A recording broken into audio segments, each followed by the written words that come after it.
E aí, rapaziada, olha só quem tomou banho, hein? Vamos falar sobre Alemanha e Costa do Marfim? Cara, jogo fortíssimo, candidato ao melhor jogo da Copa do Mundo, por mais que tenha sido um dos que menos tiveram gols diante das partidas que disputam esse posto, né? Cara, inúmeros destaques positivos em ambas as seleções, principalmente na Costa do Marfim, que de verdade, cara, eu espero que eu não zique eles igual eu ziquei com a Turquia. Mano, pintou a zebra da Copa. Porra, não tem como, cara. A partida que a Costa do Marfim faz é absurda, por mais que tenha tomado a virada e perdido, só que foi por um detalhe chamado Undav. Undav, que é um jogador muito desconhecido, que eu aposto que você não conhece, e eu tive o prazer de conhecer um pouquinho antes até dele ser minimamente conhecido. Fechou? Vamos fazer uma análise geral do jogo. O que fez Costa do Marfim fazer a Alemanha passar mal como passou, e o que mudou na Alemanha para que eles pudessem virar o jogo. Bora! Bom, acho que o primeiro detalhe tático que a gente pode analisar na Alemanha, para ter apanhado tanto para a Costa do Marfim, que na teoria era para ser uma seleção muito inferior, por mais que esteja bem embalada, eu acho que tenha sido a vulnerabilidade na transição defensiva, né? A Alemanha é um time que gosta de ter a bola, gosta de dominar o volume do jogo, não gosta de priorizar por pontas que sejam velocistas, então joga com meias nas pontas, que é o caso do Florian Wirtz e do Sané, que é o cara do 1 para 1, que fez uma péssima partida e foi muito contestado a sua convocação, porque deixaram caras como o ADM de fora. Então, se com Tuchel a gente viu ele convocar pontas velocistas do 1 para 1 e odiar meias pontas como o Palmer e o Foden, é totalmente o contrário do que acontece na Alemanha. O Nagelsmann prioriza o meia ponta e exclui o ponta ofensivo de profundidade, e o ADM ficou de fora.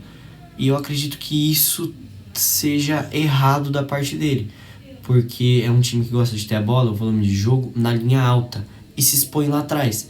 E a Costa do Marfim é uma seleção que é muito organizada, não se omitiu só em retranca e soube explorar muito bem os espaços da Alemanha, gerando inúmeras jogadas de perigo. E eu acredito que no começo do jogo tenha sido até bem superior à Alemanha, até que conseguiu abrir o placar com seus 20, 30 minutos, né?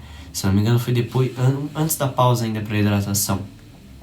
Não vou trazer essa informação 100% correta, mas o início de jogo é 100% da Costa do Marfim, que soube anular essa posse de bola da Alemanha em linha alta e soube atacar, né? Soube chamar os caras para que pudesse recuperar a bola da forma que quisesse e explorar os ataques nos espaços defensivos e explorar essa vulnerabilidade da seleção alemã, né?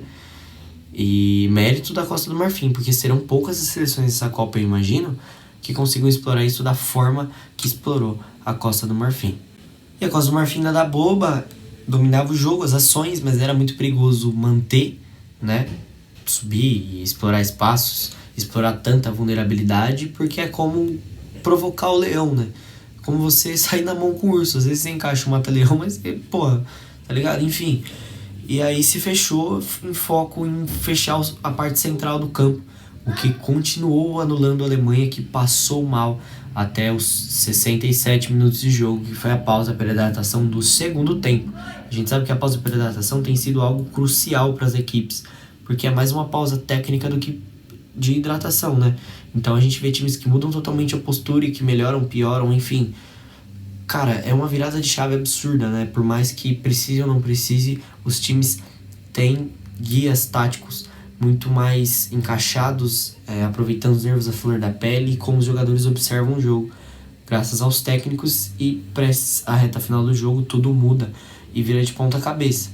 Mas por que eu quero falar que a Costa do Marfim buscava em fechar o meio? Porque tendo esses pontas que são meias, a Alemanha nunca ia ser um time de profundidade, não foi. Então a gente sabe que Musiala e Wirtz são uma dupla excepcional e a parte criativa da Alemanha passou por eles o jogo inteiro. E realmente, cara, eles têm um entrosamento absurdo, mas eles tocavam a bola, até chegar na linha de fundo e perdiam, né? Coisa que, desculpa, eu vou ficar batendo nessa tecla. Se tivessem pontas lá de profundidade e do 1 para 1, como o ADM, que é o principal exemplo, daria mais certo. Mas coisa que dá pra entender, né? Quando você tem inúmeros meias, Wirtz é um meia, Musiala é um meia, Sané, querendo ou não, é um meia. O Kai Havertz é um segundo volante, meia também. É difícil você não extrair, não optar por jogar eles da forma que dá, tá ligado? Só que isso exerceu uma vulnerabilidade, uma dificuldade na imposição ofensiva da Alemanha, o que custou bem caro. Só que, graças a Deus, deu tudo certo no final, né? E aí vem o que o Piquet está chamando de pausa técnica e não de pausa de hidratação, os 67 minutos. Já no segundo tempo, reta final de jogo, e entra o Undav. Undav, que é um cara pouquíssima mídia, muito futebol. Ele é o centroavante do Stuttgart, é um cara de 29 anos, mas que eu acompanho desde épocas de Brighton, porque, de novo, eu gosto muito do time do Brighton. E você vai lembrar daquele Prime em que eles tinham o Welbeck e o João Pedro como dúvidas do ataque. É aquela dor de cabeça gostosa. Sabe quem que era o terceiro atacante daquele time? O Undav. Jogou muito pouco, foi emprestado pro Stuttgart em 2023 e, porra, ele destruiu no campeonato alemão. Ele fez 18 gols ao todo na temporada. E aí ele é comprado por definitivo e de 2024 pra cá são 40 gols somados em 2 temporadas. Só nessa ele somou 19 na Bundesliga. Foi o vice-artilheiro, porque o artilheiro é só um cara extraterrestre chamado Harry Kane. Então sim, ele ficou na frente de Olise, Luiz Dias, por mais que são pontas, é o mínimo que ele tem que fazer. Irmão, ele é um 9 e ele é um cara de referência, grande, forte, que vai ser empurrador de bolas. E aí você fala, porra, mas ele é o cara do Stuttgart, olha o nível que a seleção alemã chegou. Irmão, temporada passada, não sei se é essa, temporada passada o campeão da Copa da Alemanha é o Stuttgart, e esse cara é o artilheiro do time. Esse ano o Stuttgart perdeu a final só pro poderosíssimo Bayern de Munique, que quando não bate na final realmente vai dar um Stuttgart da vida. Mas deu o Bayern de Munique com um hat-trick do Kane na final. Meio que não tem muito o que fazer, mas enfim, o que eu quero dizer com isso? Que é um time competitivo demais, muito organizado, que bateu Champions League a esses dias. Só que você vai conhecer as principais estrelas deles, como o Narigudão, que eu sempre esqueço o nome, e o Voltemada, que saiu de lá para ir pro Newcastle, né? E é um cara muito técnico, tem se demonstrado muito bem, mas olha só como o futebol é. Hoje ele é reserva de um Undav, que entra, mete 2 gols, 2 buchas, ele tem 2 chances, mete 2 gols. E ele é um cara muito craquinho, é um cara pra gente sim ficar de olho, ele é um 9 excepcional e que vem numa fase absurda e promete voar na Copa do Mundo. Um grande favorito a artilheiro, né? Mas pra mim a minha final, inclusive a Inglaterra e a Alemanha, eu coloco o Kane como artilheiro, mas não é loucura que um Davi leve esse time pra lá. E aí, de novo, eu vou forçar. O que faltou para a Alemanha ganhar com mais tranquilidade foram pontas de profundidade, como por exemplo o ADM. Foi ter tirado o Sané desde cedo, porque ele é um cara que eu não gosto.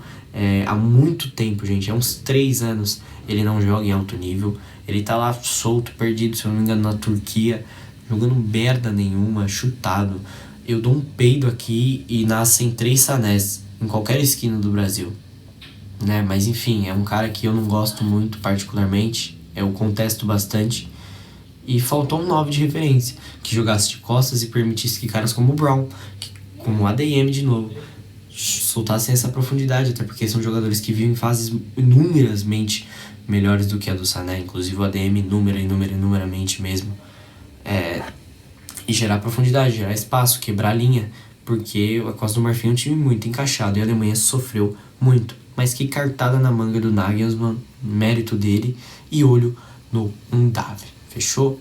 Um forte abraço e olho na Costa do Marfim, possível zebra da Copa.